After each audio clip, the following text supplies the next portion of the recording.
Hello everybody, welcome once again to another video on the Junkyard News. Max Bird still has physical scars from his run-in with Edmonton police almost a year ago.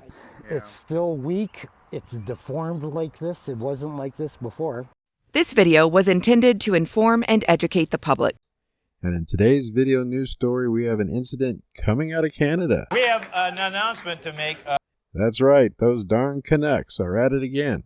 2 Edmonton police officers have been charged with assault after an on-duty incident. An Indigenous man who says Edmonton police officers injured him during an arrest plans to file a human rights complaint. Now, Max Bird says he used to go out of his way to help people. Now, he mostly minds his own business after what he describes as a beating at the hands of 2 Edmonton Police Service officers that he encountered at the scene of a car accident where he was just trying to see if anybody needed help. Now, Mr. Bird, a 56-year-old oilfield worker originally from Montreal Lake Cree Nation in Saskatchewan, says he was walking to a bus stop when he saw 2 cars in a ditch on the freeway. Now, Bird previously took a first responders training course, and he thought he may be of some assistance. He may be able to help somebody in need. Bird says, I saw there were no emergency vehicles. There was no ambulance. There was no police. Nobody was stopping. So I ran over. I climbed the fence, and I ran to a car. He says he just gave a quick scan to see if anyone was inside or laying in a ditch or surrounding area, but he didn't see a soul. But then he noticed a police car near another disabled vehicle on the opposite side of the freeway. So Bird waved to the officer, who got in his vehicle and drove across the overpass in his direction. 2 officers then asked him, "Hey, what are you doing?" Bird says he said first responder, and I thought that would be the end of it, but no. They instructed me to climb back over the fence, which I did, and I raised my hands up, just in case. Both officers had their weapons drawn, and I didn't know why. Once he was over the fence, he went down on his knees with his hands still up, and then all of a sudden they just started tasing me, he said. When I was tased, I rolled down the embankment, and when they stopped tasing me, they started beating me up physically, he said. Punching me and kneeing me and everything. I was like, holy crap, this is the worst case scenario. I was just trying to help somebody. Then when a 3rd officer eventually arrived and jumped on Bird's back, he said the blows stopped when an ambulance finally appeared on the scene. Bird was taken to the hospital, where he was treated for a dislocated bone in his forearm, which Matthew Farrell, Bird's lawyer, said happened when an officer wrenched his left arm behind his back in an awkward way, causing the injury. Bird now claims he is physically scarred from the incident.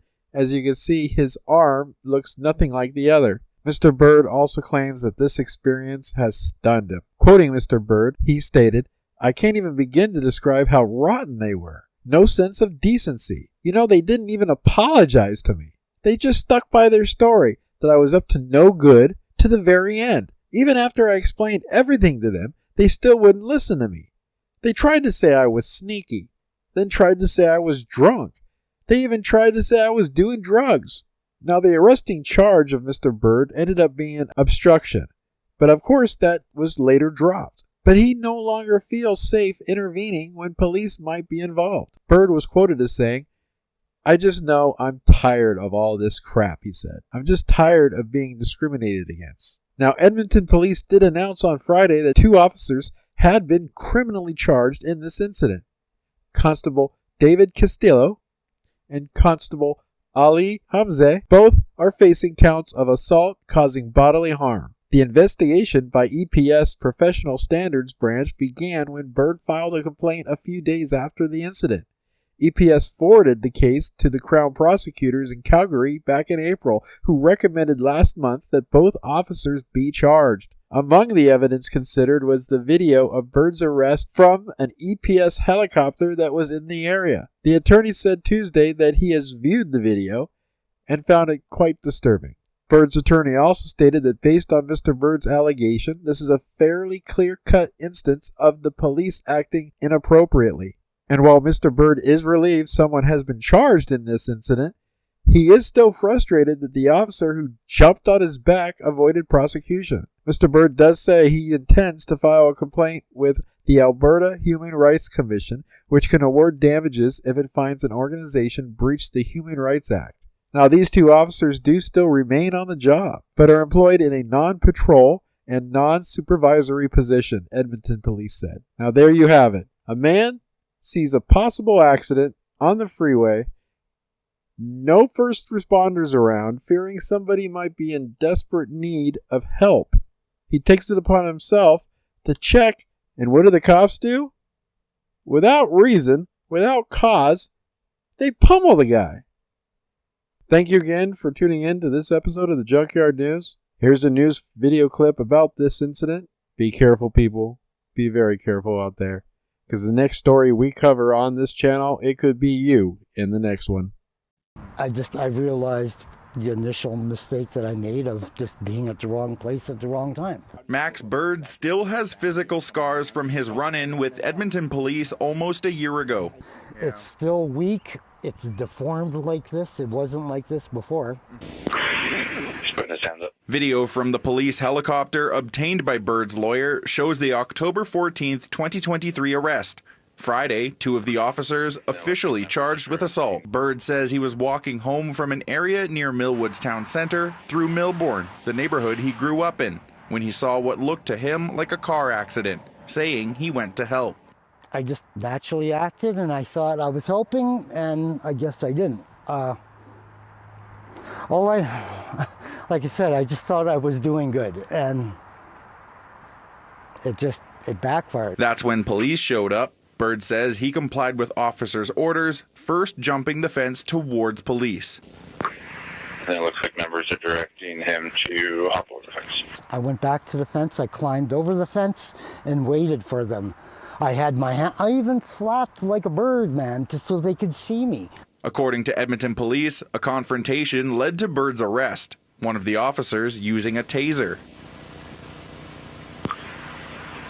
And it looks like there's going to be a CW deployment. I sat down like so, had my hands up, and they went ahead and tased me. I rolled down the embankment, and then they beat me up. It's a situation where the use of force was very clearly unnecessary, that Mr. Bird was not resisting.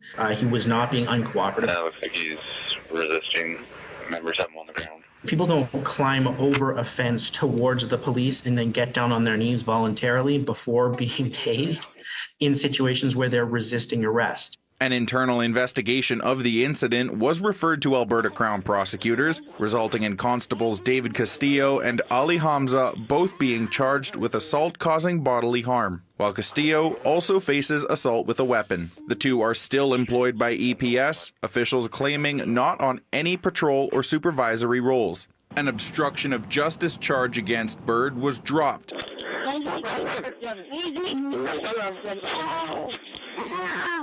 But the arrest is a moment that has led to long-lasting injuries in his arm. I have to use both hands. I don't even have the strength to hold a cup of coffee anymore. And it's just anybody who knows me, like, I didn't look like that last year. Bird is also filing a human rights lawsuit, saying he hopes this can lead to improvements in EPS hiring and training practices. Videos uploaded by the Junkyard News are helped in part by viewers just like you. You can show your support for this channel by clicking the thumbs up, sharing our videos, or hitting that all-important support button on our channel page. Don't want to miss a video or a story? Make sure to check us out and like us on Facebook at The Junkyard News.